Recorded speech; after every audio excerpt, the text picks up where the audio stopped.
What's going on, everybody? Staff Sergeant Eckert here. Today I'm going to be showing you 3 of my highly recommended gym equipment items that I can't personally live without, and I highly recommend you use them too. Okay, so we know I don't like to BS around. I like to hop right into stuff.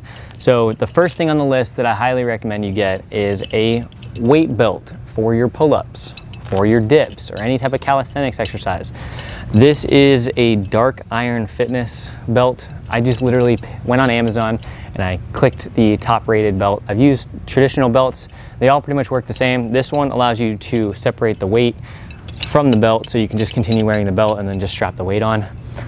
I don't know, I kind of like that, but it's kind of an odd thing as well, but it still does the same thing. It adds weight to your calisthenics or your body weight.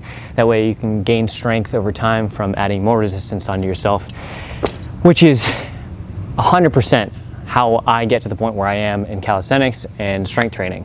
I always add weight to my pull-ups. I always add weight to my dips. I lift weights, I bench press, I squat, I deadlift. So I lift weights. I'm not just a calisthenics body weight guru. I highly recommend you lift weights and you add more resistance if you want to accelerate your training into the next level, because you're gonna have to rep out hundreds of bodyweight exercises to gain the equivalent of strength training. And technically, the way strength training works is you won't be able to reach peak levels of strength if you just train with body weight. You have to add resistance to that if that's what you're going for. But you know, if you're going for body weight aesthetics, do whatever you want. But I highly recommend you get a weight belt that, here, I'll show you how it straps on. So all it does is it goes around your waist like this. If you don't know, if you've never worn one of these before, I'm not going to strap it too tight because it'll crush my microphone here. I'd rather not have that happen.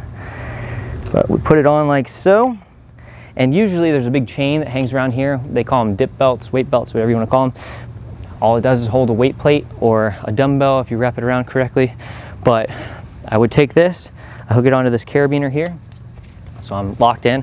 I would loop this through the weight, and then I'd loop it back through this. And once I stand up, I now have added resistance onto my hips, which is a really good place to load weight. And it will allow you to, again, accelerate your strength training in the functional fitness realm, because it's not just like doing a heavier lat pull down. It's using all the dynamics of a pull-up or a heavier dip. And there's so much more in the movement of those when you use your body weight and the functional aspect of it when you're using, or you're doing the actual movement, than just doing it on like an isolated machine or a pulley. So that's what I'm all about, is doing the functional aspect. So yeah, number 1, and probably the most crucial, is a weight belt. All right, numero 2. Number 2 are these things. You've probably seen them at your gym and wondered what those dusty old socks are doing in the back of the gym.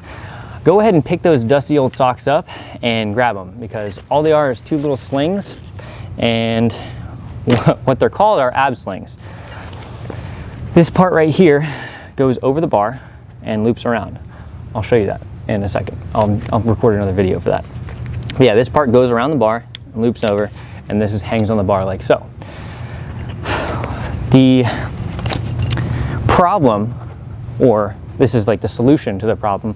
The problem with not having these is a lot of people think that they're training their abs correctly by hanging on the bar. So they're hanging here and they're doing leg lifts, they're doing oblique raises, anything with their legs, just bringing them up. The problem with that is your grip strength is going to fatigue faster than anything else. And if your grip strength fails first, your abs are not getting even close to their full potential of a workout, because your hands are taking the load and you're letting go before your core is getting peak training level. And so what this does is it takes the weight out, or takes the weight off your hands and puts it on your elbow, a more neutral position, rests it on your lats, which can endure a lot more stress, and it takes a lot longer for those muscles to fatigue than the tiny muscles in your forearms. And it puts you in a more stable position to really contract that core all the way around. You can even do spinal extension in the back too, bringing your legs up behind you.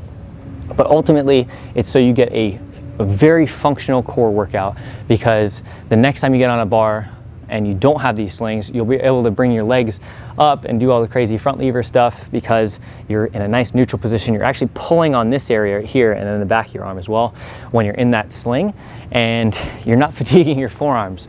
So I highly recommend you get ab slings, and I'll show you all some ab sling workouts later on, but look some up and just get these in your gym equipment supply, because these are crucial, and it's how I do a lot of the core exercises I do. If you've ever seen rock climbing before, we normally use our hands and whatnot. I still use these even though I have really strong grip strength and I can hold on the bar for a very long time. I still use these because my core has gotten to the level where I need to fatigue that over fatiguing my forearms first. So grab some of these ab straps. I think these are like $30 on Amazon or something like that. I'll try to provide some links into the description of this video, but highly recommend that. Number 2 is going to be ab straps. Look them up. Yeah, and like I said, make sure you add those to your gym supply. All right, number 3. Number 3 is a complement to everything else. I mean, you know what this is. It's a medicine ball. It's an 8-pound medicine ball. I don't really care what weight you use. Use whatever is good for your body weight or what you're capable of doing, but you can get heavier and heavier medicine balls. But a medicine ball is an awkwardly held weight, so it's not comfortable on your hands. It's really focusing on like the balancing aspect when you do like Russian twists with them or something like that, and you can pair it with everything else that I just showed you. So number 3 is a medicine ball. Some exercises you can do: Russian twists on a bench. You can put it between your legs and do pull-ups with it. You can do dips with it between your legs. It's just an added resistance, but the biggest part about it is it's an awkwardly held weight, so it causes your body to work muscles you normally wouldn't use if you were holding like a plate and it was like super secure in your hands, because you're kind of balancing it, and so you're working all the little stabilizer muscles in your body. So I highly recommend you get a medicine ball. Again, test it out, like go to your local gym, go somewhere, even just hold a gallon of water just to see how it feels. But start light, start without one, and then add a medicine ball into your routine, and it'll just add that beautiful amount of resistance to your training, and you'll be able to increase your strength levels.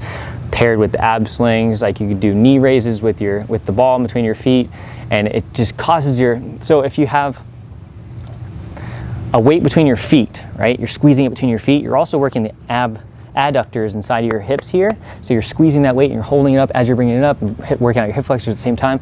Again, it's an awkward weight. It's weird to hold, and that's why it's so beautiful and something I highly recommend you have in your gym supply. And yeah, that's pretty much it. Those are the 3 items that I highly recommend you have, because they've helped me tremendously over the years. I've used so many different training pieces of equipment, but these are definitely the fundamental things I highly recommend. And if you have any questions, please leave them in the comment section. If you guys like this video, please like and subscribe, because more to come, and I'll be showing you more of how I train. And yeah, take care.